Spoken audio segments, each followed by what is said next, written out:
Shalom saudara, ketemu lagi dengan saya Dieter Nicholas dalam renungan singkat. Teman-teman, hari ini kita akan belajar tentang jalan kebenaran. Kenapa kita perlu berjalan dalam kebenaran?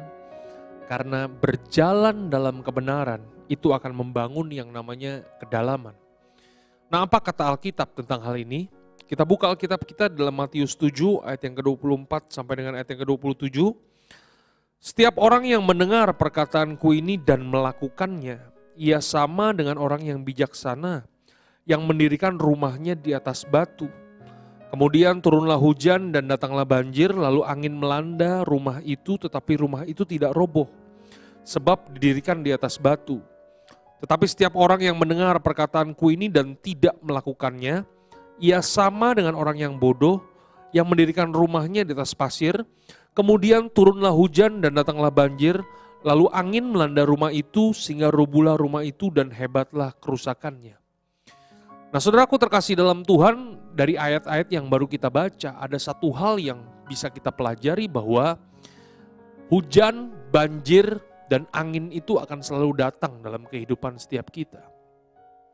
Bahwa saudara orang percaya atau tidak percaya, saudara berdoa atau tidak berdoa, saudara rajin datang ke gereja atau saudara malas datang ke gereja, percayalah banjir, hujan, dan angin itu akan selalu datang dalam kehidupan setiap kita. Tapi yang membedakan antara setiap kita dengan orang-orang yang tidak percaya kepada Tuhan adalah ketika masalah datang berupa banjir, hujan, dan badai datang dalam kehidupan setiap kita, kita akan tegak berdiri. Bangunan yang kita bangun akan terus tegak berdiri. Sekalipun ada banjir, hujan, angin melanda kehidupan setiap kita. Kenapa bangunan yang kita bangun tetap tegak berdiri? Karena apa?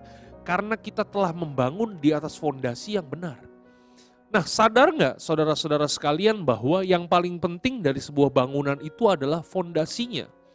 Nah, seringkali ada begitu banyak orang Kristen hari-hari ini, mereka lebih senang membangun sesuatu yang kelihatan. Mereka lebih senang membangun sesuatu yang ada di atas tanpa memperhatikan apa yang ada di fondasi. Dan apa yang terjadi ketika fondasi kita nggak kuat, ketika fondasi kita lemah, maka bangunan yang kita bangun bisa roboh. Bangunan yang kita bangun bisa miring. Saudaraku terkasih dalam Tuhan, bagaimana caranya kita bisa membangun yang namanya fondasi yang kuat? Alkitab berkata bahwa setiap orang yang mendengar perkataanku ini dan melakukannya, ia sama dengan orang yang bijaksana yang mendirikan rumahnya di atas batu. Jadi cara supaya saudara dan saya kita bisa membangun fondasi kekristenan kita yang kuat adalah kita harus membangunnya di dalam kebenaran. Oleh sebab itu hari ini sebagai orang percaya, sebagai murid Kristus, nggak bisa enggak. Kita harus mencintai firman. Kita harus tetap tinggal di dalam firman. Karena kalau kita tidak mencintai firman, kita tidak tinggal di dalam firman, kita tidak berjalan di jalan kebenaran, maka kehidupan kita, apapun yang kita bangun akan sia-sia. Oleh sebab itu hari ini, cintailah firman Tuhan. Jangan pernah lepaskan firman Tuhan. Jangan pernah hidup tanpa firman Tuhan. Karena dengan mendengar perkataan Tuhan dan melakukannya, ketika kita hidup di dalam firman Tuhan, disitulah kita akan membangun fondasi kehidupan kita yang sangat kuat. Apapun boleh terjadi dalam kehidupan setiap kita. Mungkin hari ini kita hidup, ada terjangan-terjangan angin. Mungkin hari ini kita hidup, ada yang namanya badai, ada yang namanya banjir, ada yang namanya hujan yang deras melanda kehidupan setiap kita.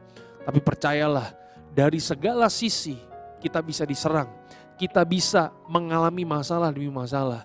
Tapi percayalah, ketika fondasi kita kuat, ketika kita berjalan dalam kebenaran, apapun bisa datang, tapi kita akan terus bertahan karena kita membangun kehidupan kita di jalan kebenaran. Selamat mencintai firman Tuhan. Selamat hidup tinggal di dalam firman. Di dalam nama Tuhan Yesus Kristus. Haleluya. Amin.